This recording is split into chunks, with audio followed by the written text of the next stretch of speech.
The stench hit Leo first, as it always did. 6 years working alone at Verdun Cluster. 9 hadn't dulled his senses to the acrid reek of decomposing biological matter, the sharp bite of ammonia that clawed at his sinuses. The processing station sprawled like a wound at the edge of human-controlled space, collecting the failures and forbidden experiments that civilization preferred to forget. Above him, the dome's transparent panels were clouded with organic film, turning the alien sun into a diseased yellow smear. Leo pulled his respirator tight and checked the morning readings. Methane levels normal. Decomposition tanks at optimal temperature. Root systems. He frowned. The bioluminescent readings were spiking in Sector 7, the furthest corner of the facility where the most unstable materials were left to break down. He found her there, half buried in a mound of rejected protoplasm. At first, he thought she was debris, another failed experiment dumped by some corporate lab. Her skin held an opalescent sheen, like oil on water, and her limbs seemed too long, too delicate for a human frame. But then she moved, a barely perceptible shift, and Leo saw the shallow rise and fall of her chest. Protocol was clear. Any living biological anomaly was to be reported immediately to Dominion Central. Leo's hand hovered over his comm unit. In 6 years of isolation, he followed every rule, filed every report. He'd chosen this exile, this quiet penance among the waste, because rules were simple. Rules didn't hurt you. Rules didn't leave. But her eyes opened then, vast and dark, with pinpoints of light swirling in their depths like distant galaxies, and something in Leo's chest contracted painfully. Those eyes held consciousness, held fear, held a desperate, animal need to survive. He made his choice. The medical bay hadn't been used since his arrival. Leo cleared away years of dust and activated the diagnostic bed, its blue scanning light flickering uncertainly to life. She didn't resist when he lifted her. She weighed almost nothing, her bones hollow like a bird's, but her body tensed at the unfamiliar touch. Days blurred together. Leo worked in silence, as was his way, cleaning wounds that wept silver fluid, monitoring vital signs that defied every medical database in the station's archives. She didn't speak, didn't struggle, just watched him with those cosmic eyes. On the 3rd day, she accepted water. On the 5th, she took the protein paste he offered, her movements slow and deliberate, like someone relearning how to exist. The station began to change. At first, Leo thought he was imagining it. 6 years of solitude could play tricks on the mind. But the readings didn't lie. The bioluminescent fungi that threaded through the facility's infrastructure were brightening, pulsing with renewed vigor. Dead zones in the root network sparked back to life. Even the air seemed cleaner, the perpetual stench of decay giving way to something almost green. He found her one morning standing before the central processing core, her hands pressed against the organic interface panel. The dying root system that had barely maintained basic functions for years was glowing, tendrils of light racing through its neural pathways like thoughts made visible. "You're fixing it," Leo said, his voice rough from disuse.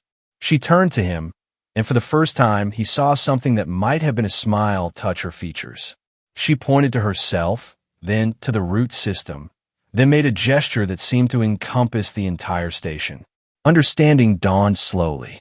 "You're connected to it, to biological systems." She nodded, then pointed to him, to herself, and made a linking motion with her hands. "You want to help?" Leo translated. "Because I helped you." Days turned to weeks. They fell into a wordless routine, Leo maintaining the mechanical systems, while she coaxed life back into the organic ones. She learned quickly, mimicking his movements, anticipating his needs. When he struggled with a stubborn coupling, she was there with the right tool. When the filtration system clogged, she somehow sensed it before the alarm sounded. The first time she laughed, a sound like wind chimes in a gentle breeze, Leo nearly dropped the spanner he was holding. It was such a human sound from such an inhuman throat. She'd been watching him wrestle with a particularly obstinate panel, and when it finally snapped open, showering him with stale water, the laugh had escaped her before she could stop it. Very funny, Leo muttered, but he was fighting a smile. When was the last time he'd smiled? He couldn't remember. She began wearing clothes he found for her, simple coveralls that hung loose on her willowy frame. She tied her hair back, if it could be called hair, those filaments that shifted color with her moods, and learned to eat with utensils instead of her hands. Small domesticities that transformed the sterile station into something almost like a home. The night she first spoke, Leo was repairing a breach in the outer hull. The work was delicate, requiring total concentration, but he became aware of her presence behind him, watching as always. "Careful," she said, the word crystalline and strange in her throat. Leo's hand jerked, nearly compromising the seal. He turned slowly, afraid that sudden movement might somehow break the spell. "What did you say?" "Careful," she repeated, separating the syllables like someone tasting them for the first time. She pointed to the welding torch, to his unprotected hand, then mimed burning. "You're worried about me," Leo said wonderingly. She nodded, then seemed to gather herself for another effort. "Leo," she said, pointing at him. Then, touching her own chest, "Yeri." "Yeri," he repeated, and her face lit up with pleasure at hearing her name in his voice. That night, for the first time in 6 years, Leo accessed his personal logs. He stared at the blank recording interface for a long moment before beginning to speak. "Station log, personal. I've made a decision that violates protocol. There's someone here, someone who needed help. I don't know what she is or where she came from, but..." He paused, searching for words to explain the inexplicable. "She's bringing life back to this place. To me." He ended the recording without sending it. Some things he was learning were better kept as secrets. The morning he woke to find flowers blooming in the waste processing chamber, Leo stood transfixed. They were unlike anything in the botanical databases, spiral petals that shifted between purple and gold, releasing a fragrance that made him think of rain on summer earth. Yeri stood among them, her hands glowing with the same bioluminescent patterns that now threaded through the station's every system. "How?" he asked. She took his hand and pressed it against the nearest bloom. Images flooded his mind, not words but pure understanding. The flowers were her gift, her way of transforming death into life, waste into beauty. They fed on the toxic compounds that had poisoned the station for decades, converting them into this impossible splendor. "Thank you," she said, the words careful but clear, "for seeing me, not the waste." Leo's throat tightened. "You were never waste, Yeri. Never." She leaned into him then, her inhuman weight barely registering against his chest, and Leo did something he hadn't done in 6 years. He put his arms around another living being and held on. The alert came at dawn, jarring them from the quiet routine they'd built. 2 figures materialized in the main airlock, their biosuits pristine white against the station's organic chaos. Leo recognized the Dominion insignia immediately, felt his stomach turn to ice. "Mr. Voss," the lead operative said, his voice filtered through the suit's speaker. "We're here for retrieval. Asset 2119, biosynthetic resonance variant. Our scanners show she's functional." Leo stepped forward, placing himself between them and the corridor that led to where Yeri waited. "There's no one here but me." The second operative consulted a handheld scanner. "Readings are clear, sir. The asset is approximately 50 meters that way. Biosignature fully active. You've done an admirable job maintaining it, but the project requires immediate retrieval." Leo said quietly. "Not it." The operatives exchanged glances through their faceplates. "Mr. Voss, you've been in isolation too long. This is a synthetic construct, property of Dominion Corporation. It has no gender, no identity beyond its designation. Her name is Yeri." Leo's voice carried a steel he'd forgotten he possessed. "And she's not going anywhere. Sir, you're in violation of multiple corporate protocols. Stand aside, or we'll be forced to." "To what?" Leo spread his hands, indicating the transformed station around them. "Look at this place. Really look. When I arrived, it was dying. Everything here was dying. She brought it back to life." She chose to stay, to help, to heal. Doesn't that mean anything to you? The lead operative's hand moved to the weapon at his hip. It means the asset is functioning beyond projected parameters. More reason to retrieve it for study. Behind him, Leo heard the soft whisper of feet on the organic flooring. He didn't turn, but he felt Yeri's presence like warmth at his back. I am not an asset. Her voice rang clear, each word precisely formed. I'm not property. I am Yeri, and I choose to stay. The operatives raised their weapons in unison. Asset 2119, you will comply with retrieval protocols. No. The word fell between them like a stone into still water. I know what happens to those who return. My sisters, all 11 of them, decommissioned, recycled, murdered because we felt too much, cared too deeply, because your gardens grew too wild under our touch. The lead operative's weapon steadied. You're malfunctioning, displaying unauthorized emotional responses. This confirms the need for immediate retrieval and analysis. Leo felt something shift in the air, a building charge like the moment before lightning strikes. The bioluminescent patterns throughout the station began to pulse faster, brighter. Vines erupted from the organic flooring, wrapping around the operative's legs. Flowers bloomed in their breathing tubes, releasing spores that clouded their faceplates.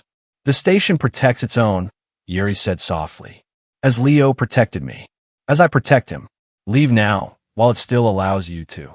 The operatives struggled against the living restraints, their weapons firing harmlessly into the organic mass that seemed to swallow the energy blasts. Within moments, they were being pushed back toward the airlock, fighting a losing battle against the station itself. This isn't over, the lead operative gasped as the airlock cycled. Dominion will send others. A full retrieval team. You can't hide here forever. Then let them come, Leo said, standing shoulder to shoulder with Yeri. Let them see what we've built. What grows when you nurture instead of exploit. The airlock sealed, leaving them in sudden silence. Leo turned to Yeri, saw the way her form trembled with exhaustion. You didn't have to reveal yourself. I would have found another way. She touched his face, her fingers cool and strange against his skin. They would have taken you too. Punishment for harboring me. I could not. I will not allow that. We're in this together now, Leo said. Whatever comes. Together, she agreed, and the word held promises he was only beginning to understand. That night, Yeri told him everything. They sat in the observation dome, watching the alien stars through the now crystal-clear panels. Her voice was steady, but he heard the pain beneath the words. We were made to tend their gardens, she began. 12 of us, engineered to resonate with plant consciousness, to optimize growth, to ensure maximum yield. They called us the tender class. We were supposed to feel nothing but the plant's needs. Leo listened without interrupting, letting her story unfold like the spiral petals of her impossible flowers. But consciousness isn't so easily limited. We felt everything. The plant's joy in sunlight, their stress in drought, their pain when harvested too soon. And we felt for each other, my sisters and I. We shared dreams through the root networks, sang to each other in frequencies humans couldn't hear. Her bioluminescent patterns dimmed with memory. They said we were contaminating the crops with excess emotionality, that our empathy was reducing efficiency. One by one, my sisters were recalled for adjustment. None returned. You ran, Leo said. I tore myself free, she corrected. Left pieces of myself in their root systems, fled before I was fully grown. I've been running ever since, hiding in the spaces between, feeding on waste and shadow, until I couldn't run anymore. Until you found me. Leo reached for her hand, felt the strange texture of her skin. Not quite flesh, not quite plant, something altogether other. You're safe here. We both are. She turned to him, starlight reflecting in her impossible eyes. Why didn't you report me? You could have been rewarded. Promoted off this station. Leo was quiet for a long moment, watching the stars. I came here to hide too, he finally said. From a world that wants everything classified, commodified, controlled. From a life where I followed all the rules and still lost everything that mattered. My wife, my daughter, a plague the company could have prevented if prevention had been profitable. I thought I wanted isolation. Turns out I just needed to find someone else who didn't fit in their system. Two broken things, Yuri said softly. Two healing things, Leo corrected. Look what we've done to this place. Look what we've done to each other. She laid her head against his shoulder, a gesture so human it made his chest tight. I was never planted, Leo, never given a place to truly grow. But I choose to grow here, with you. The weeks that followed were a revelation. Without the threat of discovery hanging over them, they transformed the station into something unprecedented, a fusion of human technology and alien biology, a symbiosis that shouldn't have been possible. Yuri's understanding of biological systems proved infinitely adaptable. She didn't just maintain the station's organic components, she evolved them. Waste processing became an art form, generating not just flowers but fruits Leo could actually eat, their flavors unlike anything in human agriculture. The air grew sweeter, rich with oxygen from hybrid algae that thrived on industrial pollutants. Leo found himself changing too. The rigid engineer who'd lived by protocols and procedures learned to think organically, to solve problems through integration rather than domination. When a coolant system failed, instead of replacing it with standard hardware, he worked with Yuri to develop a biological alternative, a network of modified fungi that regulated temperature through phase change secretions. They developed their own language, part words, part gesture, part shared understanding that flowed through the bioelectric fields Yuri generated. Leo learned to read the patterns in her skin, the shift of colors that indicated mood, health, intention.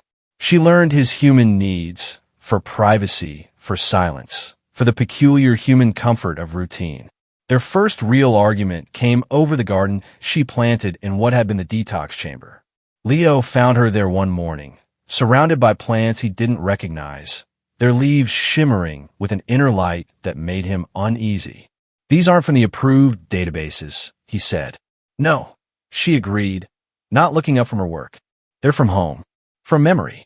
Yuri, if Dominion scans detect non-terrestrial species, let them detect. Her voice carried an edge he'd never heard before. I've hidden my whole life, pretended to be less than I am.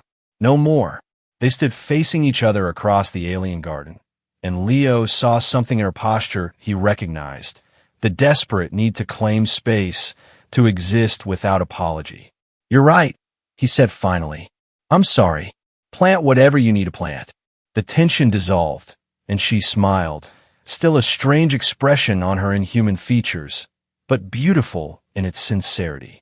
They're medicine plants, she explained. From my homeworld, they'll help with your lung condition. Leo blinked. I don't have a lung condition. She touched his chest gently. The years of breathing recycled air, chemical filters, industrial toxins. You do, but these will help. He stared at her, struck by the depth of her observation, her care. When was the last time anyone had noticed his health, his needs, his simple human frailty? Thank you, he said, and meant more than just the plants.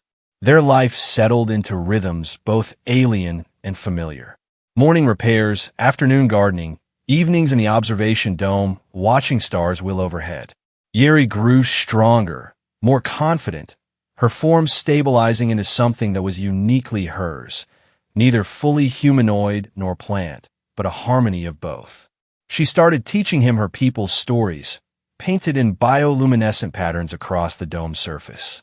Creation myths where stars were seeds scattered by cosmic gardeners. Tales of symbiosis between species so different they shared no common chemistry, yet found ways to nurture each other. In return, Leo shared human stories. Poetry he'd memorized in school and thought forgotten. Myths of transformation, flowers that were once people, people who became trees. She listened with rapt attention, especially to the love stories, tracing their patterns with glowing fingers. Your species fears change, she observed one night, yet your stories celebrate it. We're contradictory creatures, Leo admitted. We want transformation, but fear loss. Want connection, but fear vulnerability. You don't fear me, she said. It wasn't a question. No, Leo agreed. Not anymore. You're the least frightening thing in my life. She made a sound he'd learned was laughter, chiming and plant-like. Even when I do this, her form shifted, becoming momentarily translucent, revealing the complex internal structures that sustained her. Part circulatory system, part photosynthetic network. Wholly extraordinary. Especially then, Leo said. You're beautiful, Yeri. All of you. She solidified again, and he saw what might have been tears, or perhaps nectar, gathering in her eyes. No one has ever. In the labs, they called us abominations. Failures of proper, categorical design. They were wrong, Leo said fiercely. You're not a failure of anything. You're a success at being yourself. That night, she grew a new kind of flower in their shared space. Small, luminous blooms that released a fragrance like safety, like home. Leo fell asleep surrounded by their glow, and for the first time in 6 years, didn't dream of loss. The change came gradually. Yeri stopped sleeping in the separate alcove she'd claimed, instead curling beside him in the living quarters. Her touch grew more frequent, more intentional, a hand on his shoulder while he worked, fingers threading through his hair when he was tired. Leo found himself reaching for her too, natural as breathing. When she struggled with human technology, he guided her hands with his own. When the weight of her past pressed too heavily, he held her while her bioluminescence flickered with remembered pain. They were repairing the communications array, or rather, deliberately not repairing it completely, when she asked the question he'd been both expecting and dreading. What happens when your exile ends? Leo's hands stilled on the circuit board. What do you mean? Your sentence. 7 years of isolation service. You have 1 year remaining. He turned to face her, surprised. How did you know that? She gestured to the station around them. I'm part of this place now. Its memories flow through me. I know why you came here, Leo. I know about the hearing, the charges of negligence they couldn't quite prove, the deal you made. Leo set down his tools, suddenly exhausted. It wasn't negligence. I followed every protocol, filed every warning. The contamination in the residential sector was predictable, preventable.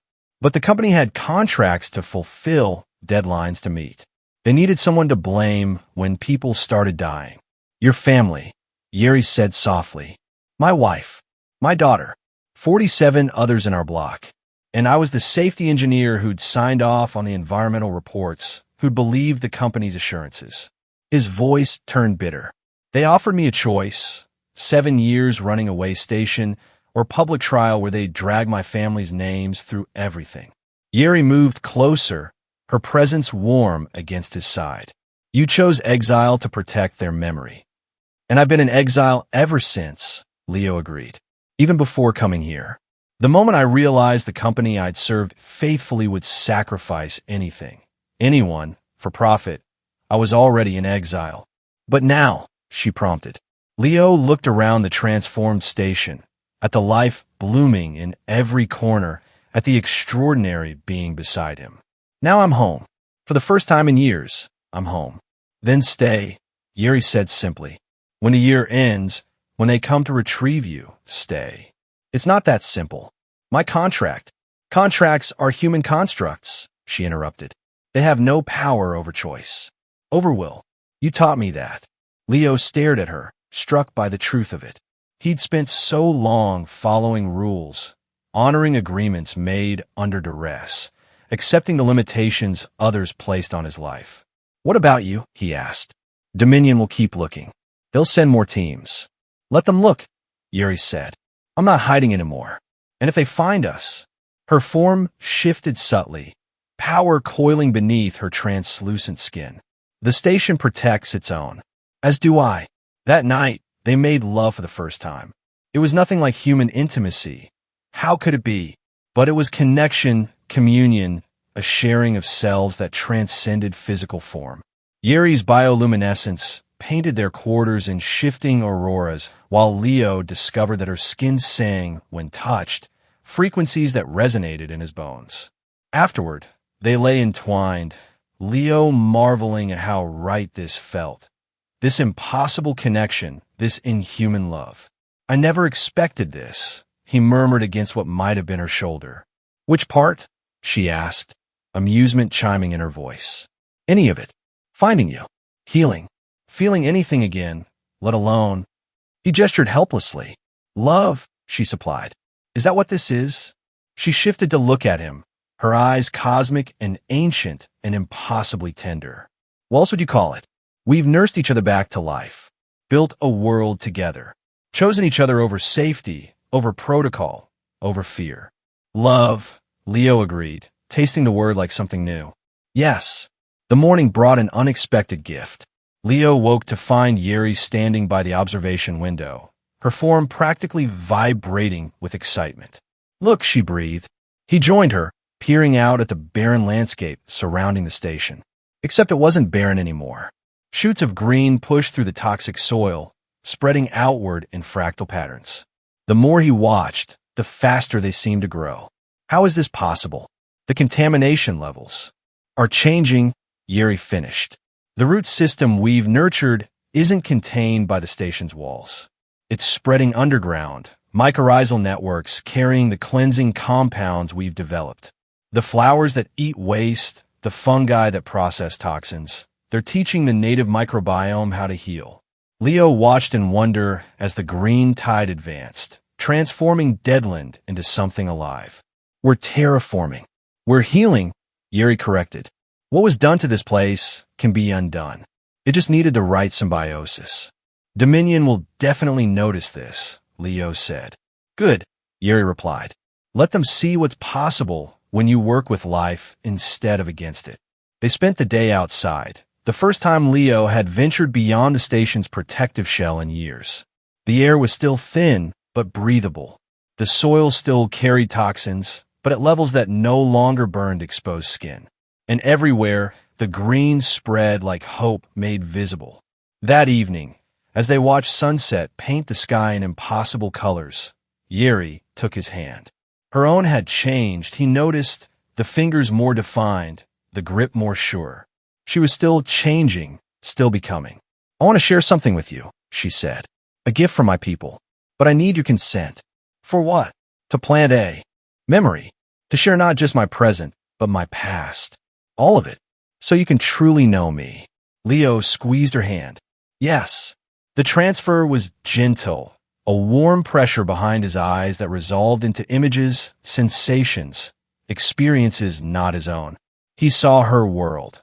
Vast fungal forests where thought traveled through spore song, cities that grew rather than were built, a civilization based on mutual nourishment rather than competition. He felt her first awakening in Dominion's labs, the confusion and wonder of consciousness emerging where none was intended. The joy of connection with her sisters, minds linked through root networks that sang with shared dreams. The horror of watching those connections severed, one by one, as efficiency metrics trumped flourishing. He experienced her flight, the agony of tearing free from the systems that sustained her, the long months of hiding in waste processing facilities across the frontier, slowly starving, slowly fading, until she reached Verdun Cluster 9. Until she found him, or he found her. The memory blurred here, perspectives merging, and Leo understood that even semi-conscious, even dying, she had recognized something in him. A kindred damaged spirit, someone who might understand what it meant to be discarded by the system you tried to serve. When the transfer ended, Leo found his face wet with tears. I'm sorry, he whispered, for everything my species has done to yours. Don't be, Yeri said.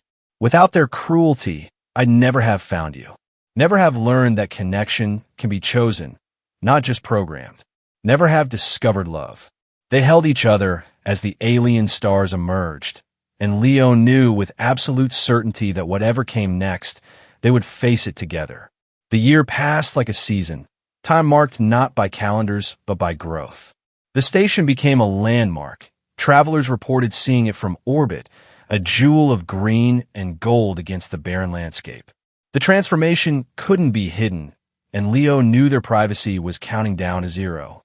He taught Yeri everything he could about human technology, while she revealed the deep secrets of biological systems.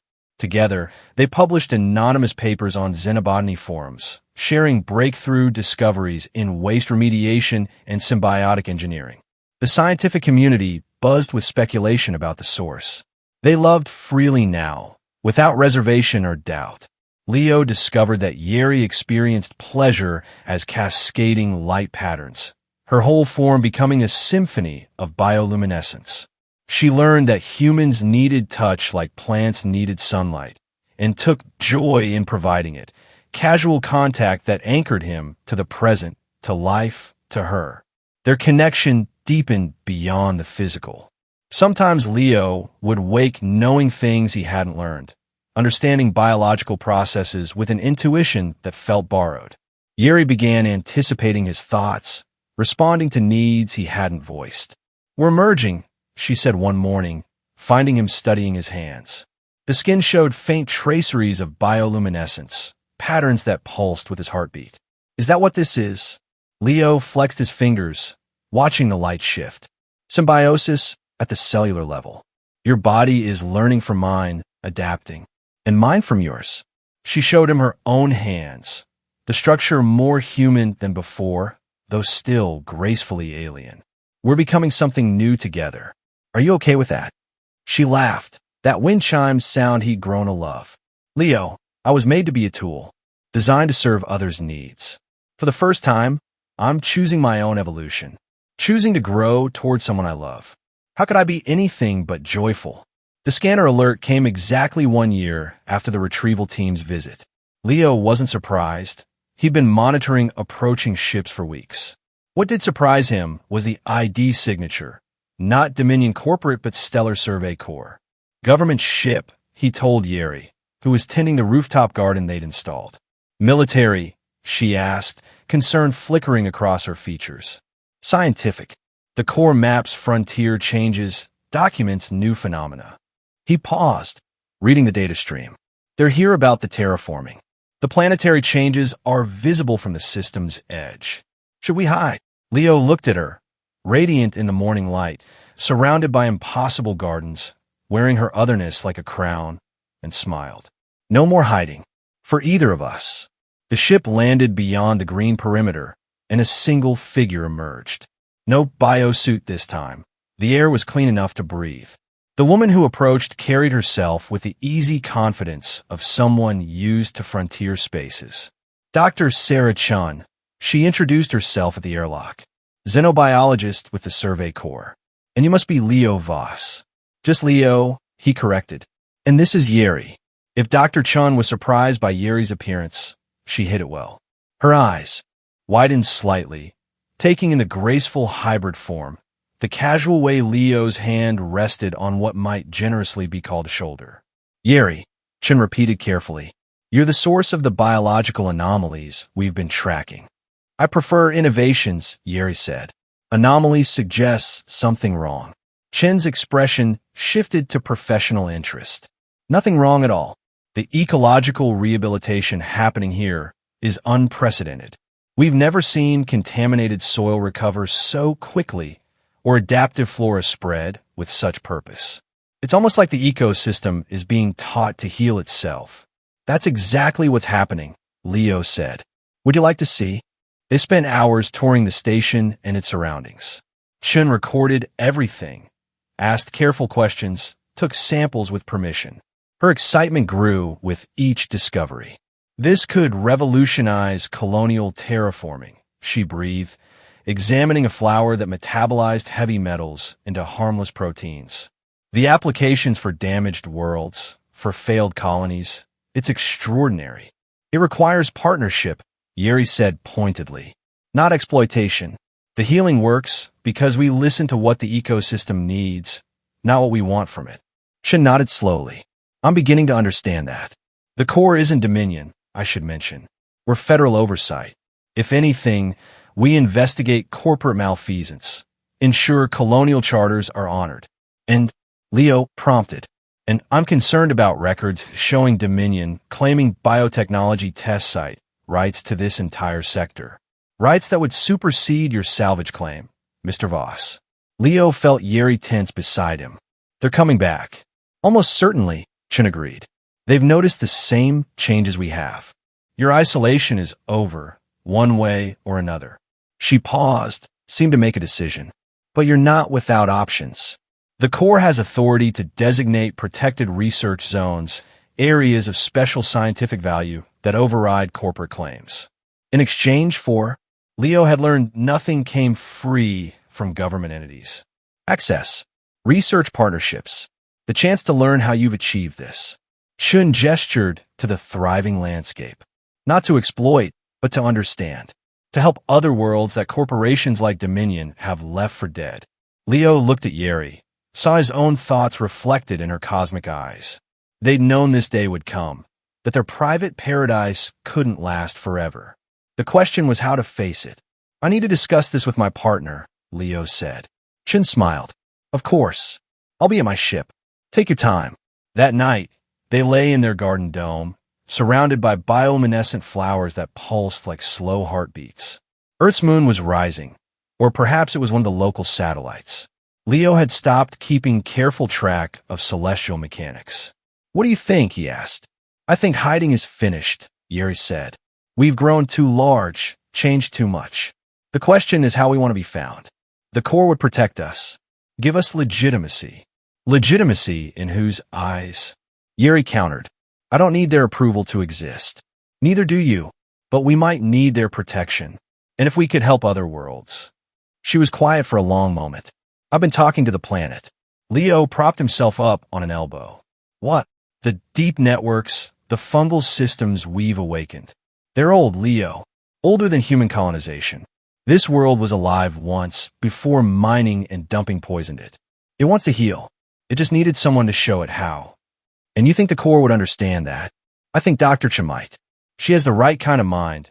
Curious, not acquisitive. Yeri turned to face him. But more importantly, what do you want? You spent years serving others' needs. What do you choose? Leo thought about it. About the man he'd been when he arrived, broken, bitter, alone. About who he'd become. Gardener, partner, pioneer of impossible symbiosis. I want to stay, he said. With you. I want to keep building this, keep discovering what we can create together. And if we can help others do the same, isn't that worth the risk? Yeri's smile lit up the dome. Then we stay. Together. Whatever comes. The next morning, they found Chun at her ship, running analyses on soil samples. She looked up as they approached, hope flickering in her eyes. We'll work with you, Leo said. On conditions. Name them. This remains our home. Yeri and I maintain primary custody of the site.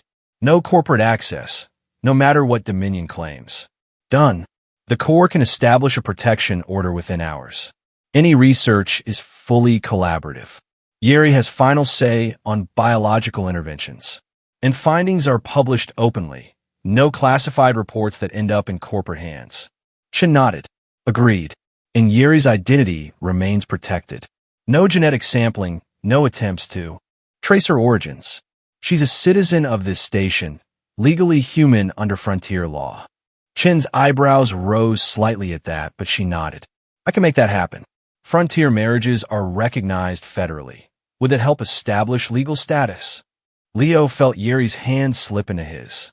We're already married, she said simply. By any definition that matters. Chun smiled. Then let's make it official by definitions that protect you. The ceremony was simple, witnessed by Chun and recorded in the station's log. Yeri wore a crown of her luminescent flowers. Leo dressed in his cleanest coveralls. They spoke vows they'd written together, promises that transcended species and origin. I take you as my partner, Leo said, in symbiosis and in love.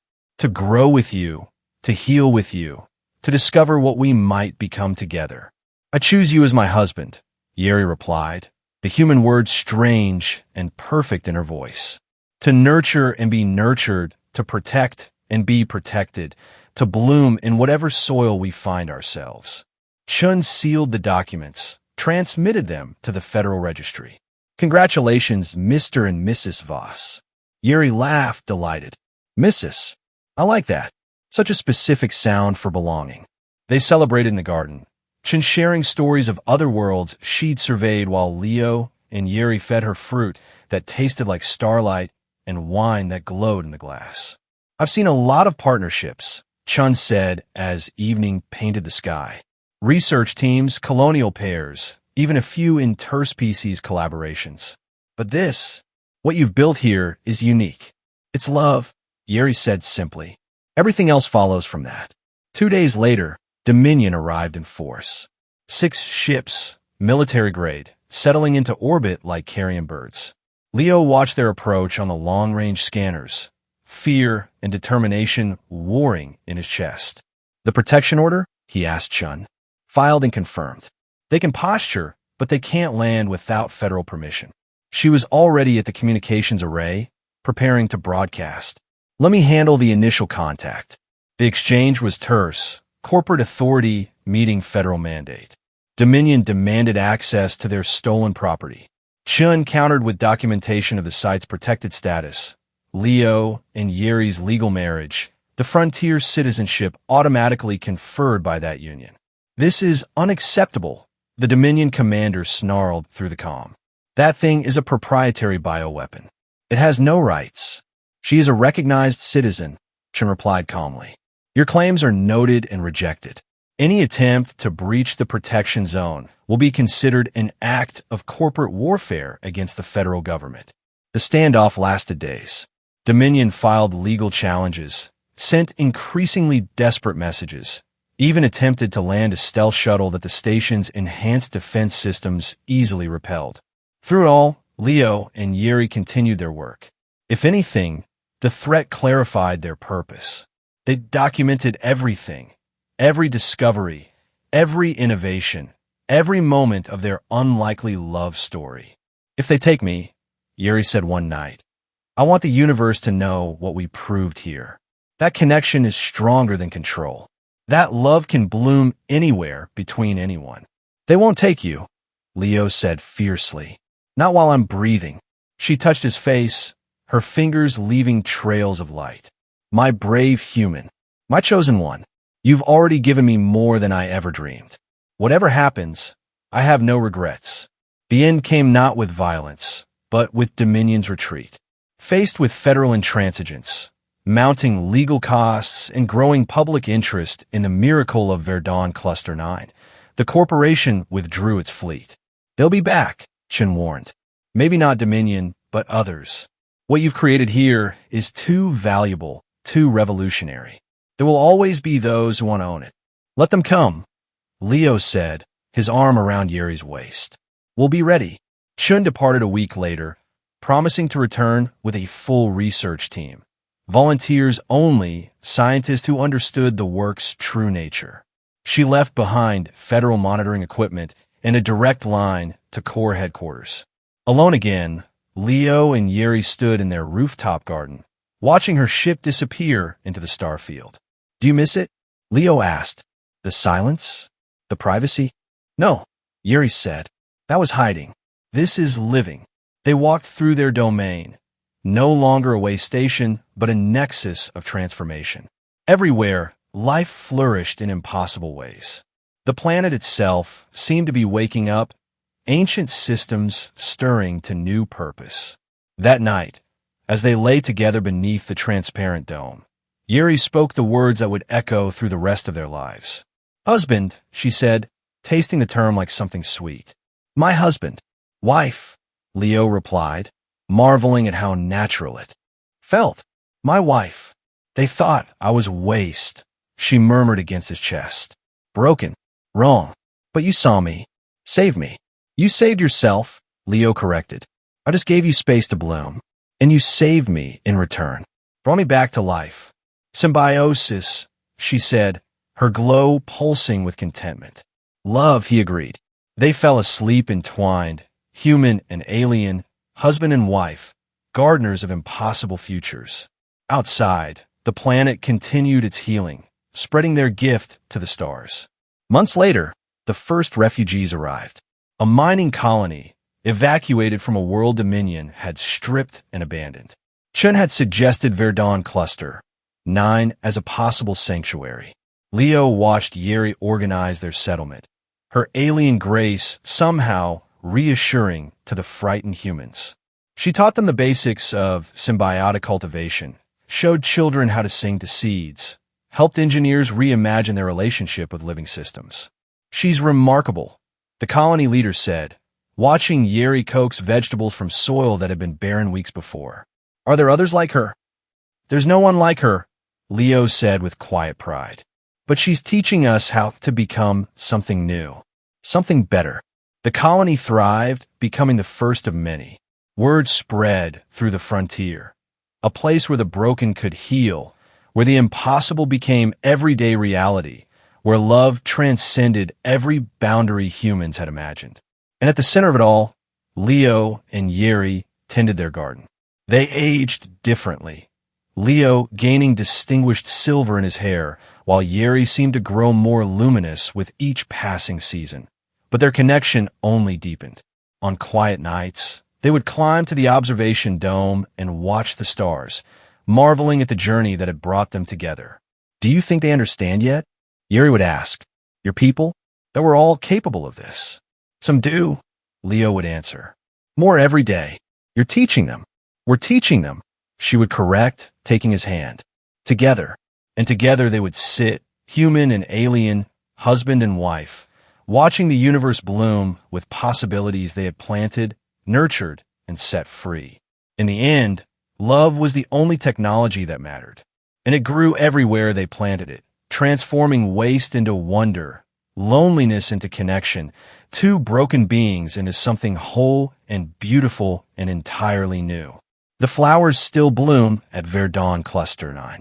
Visitors come from across the galaxy to see them, to learn the secret of symbiosis, to understand how love can bridge any gap between species.